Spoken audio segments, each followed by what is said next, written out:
অগোছালো জীবনের ভাঁজে আমরা প্রতিদিন নিজেকে খুঁজে ফিরি। কখনো হারিয়ে ফেলি ফজরের সুবহানাল্লাহ, কখনো ব্যস্ততায় ভুলে যাই মা বাবার হাসিমাখা মুখটা, আর কখনো শুধু নিজের স্বপ্নগুলো সাজাতে গিয়ে পিছিয়ে যাই আল্লাহর ডাকে সাড়া দিতে।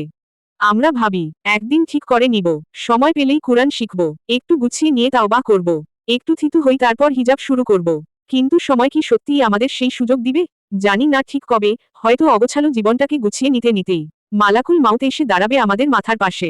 চোখে অজস্র পরিকল্পনা, হাতে অস্পষ্ট নিয়সত, আর অন্তরে ভেঙে পড়া ইচ্ছেশক্তি নিয়ে হয়তো আমরা তখনও আগামীকাল বলে নিজেকে সান্ত্বনা দেব।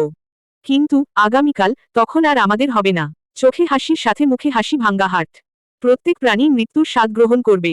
সূরা আল ইমরান ১৮৫। আসুন, অপেক্ষা না করি।